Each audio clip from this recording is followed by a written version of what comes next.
Hello friends, welcome back to my channel. ಹೇಗಿದ್ದೀರಿ ಎಲ್ಲರೂ? Friends, ಮತ್ತೆ ಕೋವಿಡ್ ಹೆಚ್ಚಾಗ್ತಾ ಇದೆ. ತುಂಬ ಜನರ ಆರೋಗ್ಯ ಕೂಡ ಕೆಡ್ತಾ ಇದೆ.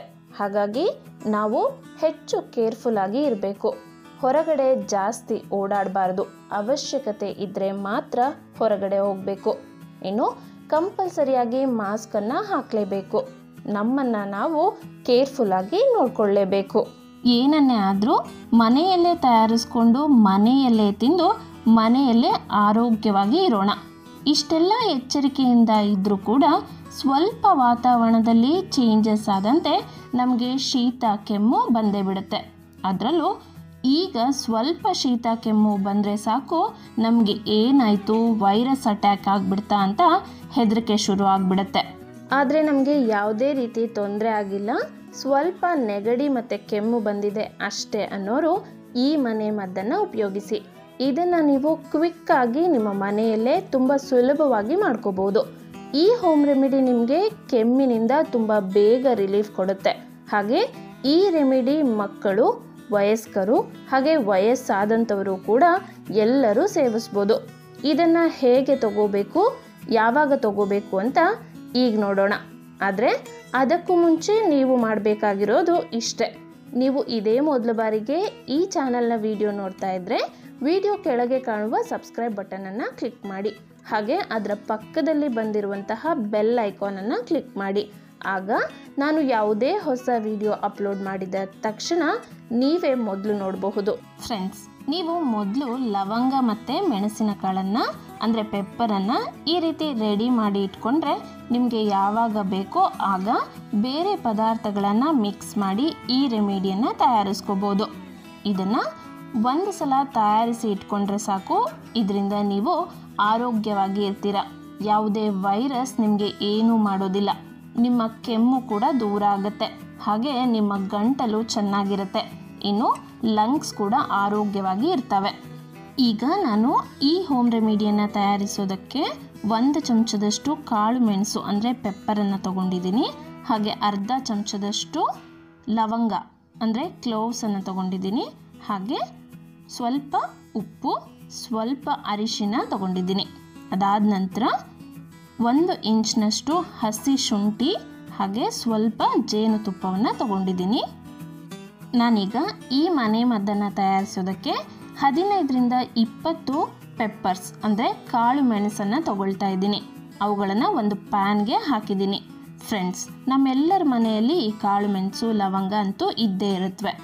ಈಗ ಅರ್ಧದಷ್ಟು ಅಂದರೆ ಕಾಳು ಮೆಣಸಿನ ಅರ್ಧದಷ್ಟು ನಾನು ಲವಂಗವನ್ನು ತೊಗೊಂಡಿದ್ದೀನಿ. ಇವು ಒಂದು 8ರಿಂದ 10 ಇರ್ಬೋದು. ಹಾಗೆ ಈ ಲವಂಗವನ್ನು ತಗೊಳ್ಳುವಾಗ ಈ ರೀತಿ ಮೇಲ್ಗಡೆ ಮೊಗ್ಗು ಇಲ್ಲದೆ ಇರುವಂತಹ ಲವಂಗವನ್ನು ತಗೋಬಾರ್ದು. ಕೇವಲ ಮೇಲೆ ಬೀಜ ಇರುವಂತಹ ಲವಂಗವನ್ನು ಮಾತ್ರ ಈ ಹೋಮ್ ರೆಮಿಡಿಗೆ ಬಳಸಬೇಕು. ಫ್ರೆಂಡ್ಸ್, ನೀವು ಲವಂಗದ ಬದಲು 1 ಇಂಚ್ನಷ್ಟು ಚಕ್ಕೆ ಅಂದರೆ ದಾಲ್ಚಿನ್ನಿಯನ್ನು ಕೂಡ ಉಪಯೋಗಿಸ್ಬೋದು. ದಾಲ್ಚಿನ್ನಿ ಮತ್ತು ಲವಂಗ ಇವೆರಡರಲ್ಲಿ ಯಾವುದಾದ್ರೂ ಒಂದನ್ನು ಮಾತ್ರ ಉಪಯೋಗಿಸಿ. ಈಗ ಕಾಳು ಮೆಣಸು ಮತ್ತು ಲವಂಗವನ್ನು ಸ್ವಲ್ಪ ಬಿಸಿ ಮಾಡ್ಕೋಬೇಕು.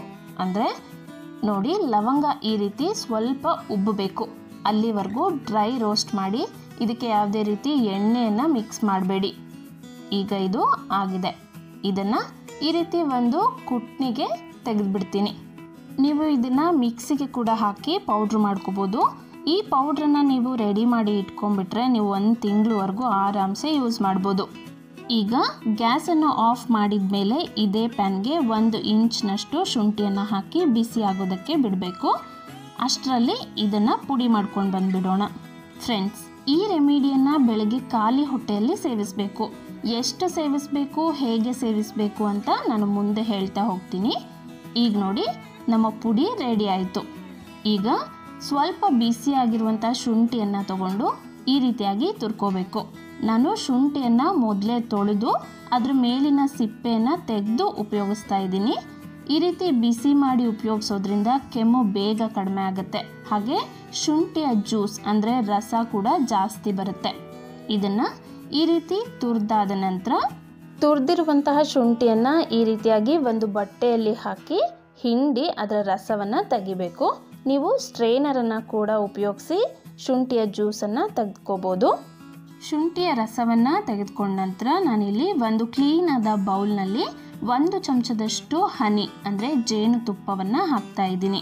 ಫ್ರೆಂಡ್ಸ್, ಒಂದು ಅಧ್ಯಯನದ ಪ್ರಕಾರ ಜೇನುತುಪ್ಪ ಒಂದೇ ಕೆಮ್ಮನ್ನು ನಿವಾರಿಸುವಂತಹ ಗುಣವನ್ನು ಕೂಡ ಹೊಂದಿದೆ.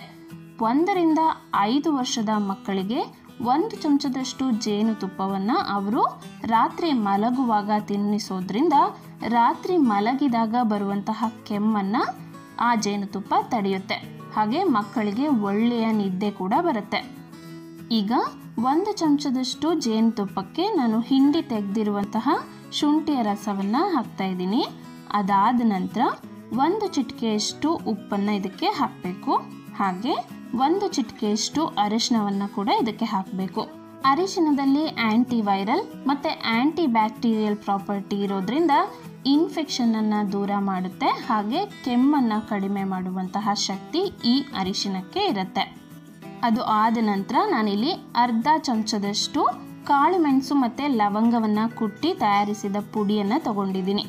ನೀವು ಚಿಟಿಕೆಯಷ್ಟು ತಗೊಳ್ಳೋದಾದರೆ ಅಂದಾಜು 4 ಚಿಟಿಕೆಯಷ್ಟು ಈ ಪುಡಿಯನ್ನು ತಗೊಳ್ಳಿ.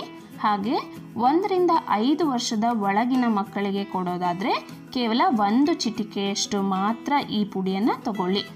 1 ವರ್ಷದ ಒಳಗಿನ ಮಕ್ಕಳಿಗೆ ಈ ಹೋಮ್ ರೆಮಿಡಿಯನ್ನು ಕೊಡಬೇಡಿ. ಯಾಕೆ ಅಂದರೆ ಇದು ಸ್ವಲ್ಪ ಖಾರವಾಗಿರುತ್ತೆ. ಆ ಮಕ್ಕಳಿಗೆ ಇದನ್ನು ಸೇವಿಸೋದಕ್ಕೆ ಕಷ್ಟ ಆಗುತ್ತೆ.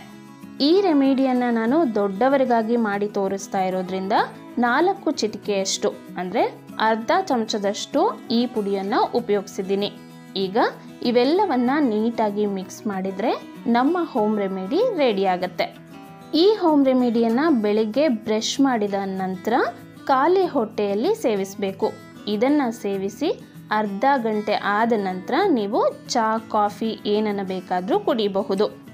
ಇನ್ನು ರಾತ್ರಿ ಊಟ ಆಗಿ ಮಲಗುವಾಗ ಇದನ್ನು ಸೇವಿಸಬೇಕು. ಇದನ್ನು ಸೇವಿಸಿದ ನಂತರ ಏನನ್ನು ಸೇವಿಸಬಾರ್ದು. ಈ ಒಂದು ಹೋಮ್ ರೆಮಿಡಿಯನ್ನು ನೀವು ನಿಮ್ಮ ಮನೆಯಲ್ಲಿರುವ ಚಿಕ್ಕ ಮಕ್ಕಳಿಂದ ಹಿಡಿದು ವಯಸ್ಸಾಗಿರುವಂಥವರಿಗೂ ಕೂಡ ಉಪಯೋಗಿಸ್ಬೋದು. ಇದರಲ್ಲಿ ಉಪಯೋಗಿಸಿರುವಂತಹ ಎಲ್ಲ ಪದಾರ್ಥಗಳು ನಮ್ಮ ಅಡುಗೆ ಮನೆಯಲ್ಲೇ ಸಿಗುವಂಥವು. ಹಾಗಾಗಿ ಇದರಿಂದ ಯಾವುದೇ ರೀತಿಯ ಸೈಡ್ ಎಫೆಕ್ಟ್ಸ್ ಇರೋದಿಲ್ಲ. ಬದಲಿಗೆ ನಮ್ಮ ಇಮ್ಯುನಿಟಿ ಪವರನ್ನು ಜಾಸ್ತಿ ಮಾಡುವಂತಹ ಶಕ್ತಿ ಈ ಹೋಮ್ ರೆಮಿಡಿಗೆ ಇದೆ.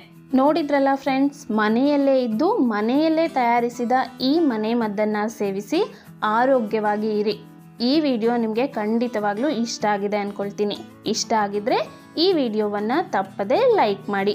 ಹಾಗೆ ನಿಮ್ಮ ಫ್ರೆಂಡ್ಸ್ ಮತ್ತು ಫ್ಯಾಮಿಲಿ ಮೆಂಬರ್ಸ್ ಜೊತೆಗೂ ಕೂಡ ಶೇರ್ ಮಾಡಿ. ಮತ್ತೊಂದು ಹೊಸ ವಿಡಿಯೋದೊಂದಿಗೆ ಸಿಗ್ತೀನಿ. ಅಲ್ಲಿವರೆಗೂ bye bye, take care and thank you.